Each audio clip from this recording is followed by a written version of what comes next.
എൻ്റെ മകളുടെ വിവാഹമാണ്. പക്ഷേ ഒരപ്പൻ എന്ന നിലയിൽ എൻ്റെ കടമ നിർവഹിക്കുന്നതിൽ ഞാൻ തോറ്റുപോയി.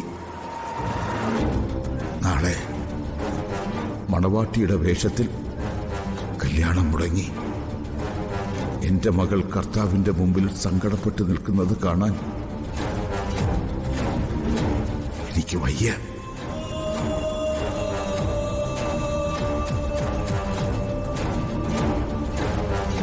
സേതുമാധവന്റെ വീട്ടിൽ നിന്ന് കിട്ടാനുള്ള പണം കിട്ടുമെന്ന് എനിക്കിപ്പോൾ ഒരു പ്രതീക്ഷയുമില്ല.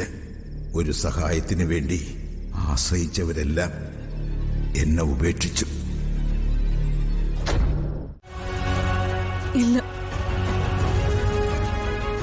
നിങ്ങളുടെ ഒരു തീരുമാനവും ഇന്ന് വരെ ഞാൻ എതിർത്തിട്ടില്ലല്ലോ.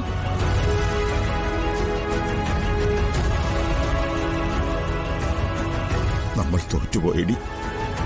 പള്ളിമുറ്റത്ത് നാട്ടുകാരുടെ മുന്നിൽ നാണം കെട്ടി നിൽക്കാൻ വയ്യ.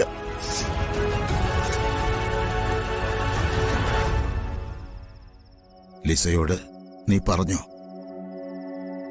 ഇല്ല, കുട്ടികൾ ആരോടും ഞാനൊന്നും പറഞ്ഞിട്ടില്ല. ലിസമോള് അപ്പന്റെ വാക്ക് കേൾക്കാൻ തയ്യാറാ. അപ്പന്റെ അഭിമാനം തന്നെ അവക്ക് വലുത്.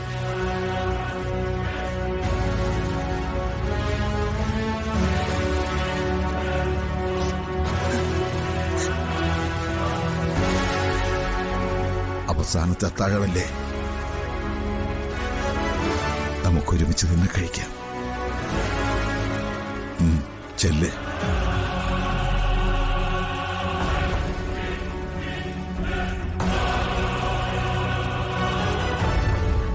ചേച്ചി, നാളെ ബ്യൂട്ടീഷ്യൻ എപ്പോഴാ വരുന്നേ? എനിക്കും കൂടെ നന്നായിട്ട് ഒരുങ്ങണം. അപ്പൊ പിന്നെ എനിക്ക് ഒരുങ്ങണ്ടേ? എല്ലാവരെയും ഒരുക്കും. എല്ലാവരെയും ഒരുക്കും, നന്നായിട്ടൊരുക്കും. എനിക്ക് നല്ല വിശപ്പുണ്ട്. വാ ചേച്ചി, കഴിക്കാം. പ്രാർത്ഥിച്ചിട്ട് കഴിക്കാം മോനെ. എന്നും ഭക്ഷണത്തിന് മുമ്പിൽ നിന്നല്ലേ പ്രാർത്ഥിക്കുന്നത്? ഇന്നെന്താ പ്രത്യേകത? ഏയ്, ഒന്നുമില്ല. അപ്പന് വെറുതെ തോന്നി. ഈ അപ്പന്റെ ഒരു കാര്യം.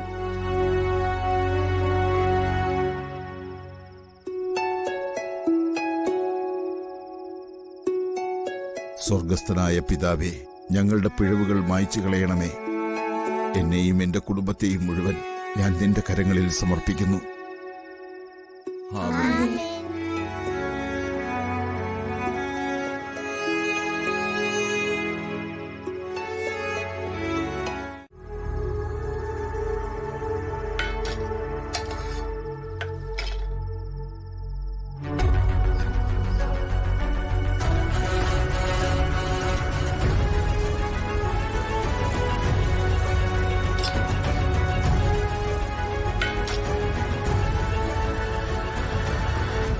നീ അവിടെ ഇരിക്കേ.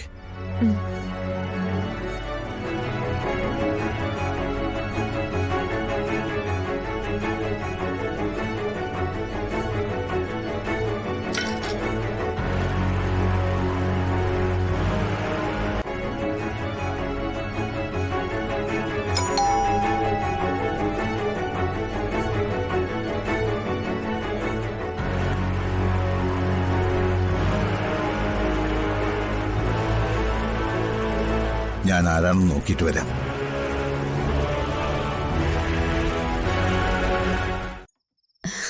ലോനപ്പേട്ട, പണം സത്യമുള്ള ഒന്നാ. ഇന്ന് വരെ പണത്തിന്റെ പേരിൽ ഞങ്ങൾ ആരോടും ഒരു ചതിവും കാണിച്ചിട്ടില്ല. ബുദ്ധിമുട്ടും പ്രയാസം കൊണ്ട് സമയത്ത് ചിലപ്പോ പണം കൊടുക്കാൻ പറ്റാതെ വന്നിട്ടുണ്ട്. ഒരു പ്രതിസന്ധി ഘട്ടത്തിൽ ഒന്നും പിന്നും നോക്കാതെ ഞങ്ങളെ സഹായിച്ച ആളാ ലോനപ്പേട്ടൻ. ആ ലോനപ്പേട്ടന്റെ മോളുടെ കല്യാണം ഞങ്ങൾ തരാനുള്ള പണം കിട്ടാത്തത് കൊണ്ട് നടക്കാതെ പോയിരുന്നെങ്കിൽ പിന്നെ ഞങ്ങൾ ഈ ഭൂമിയിൽ ജീവിച്ചിരുന്നിട്ട് കാര്യമുണ്ടോ? ഞങ്ങളുടെ പ്രാർത്ഥന ദൈവം കേട്ടു. ലോനപ്പേട്ടന്റെ മോളുടെ കല്യാണം ഇനി ഒരു തടസ്സമില്ലാതെ നടക്കും. ഇത് 7 ലക്ഷം രൂപയുണ്ട്. ലോനപ്പേട്ടന് തരാനുള്ളതിനേക്കാൾ 2 ലക്ഷം രൂപ അധികമുണ്ട്. കാര്യങ്ങളെല്ലാം ഭംഗിയായി തന്നെ നടക്കട്ടെ. ഇതാ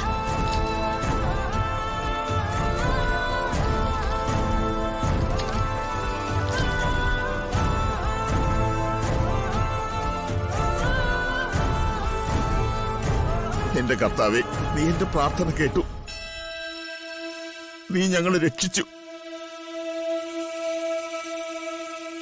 എവിടെ നിന്ന് കിട്ടി ഇത്രയും പണം? എന്റെ മാഷിന്റെ പേരിൽ ഒരു ഇൻഷുറൻസ് പോളിസി ഉണ്ടായിരുന്നു. അതിന്റെ പണം ഇത്. ദൈവം അത് കൃത്യസമയത്ത് കൊണ്ട് തന്നു. എന്റെ മാഷിന്റെ ജീവന്റെ വിലയായി പണം. ഇത് ലോനപ്പേട്ടന്റെ മകളുടെ കല്യാണത്തിന് ഉപയോഗിക്കാനായിരിക്കും ദൈവത്തിന്റെ നിയോഗം.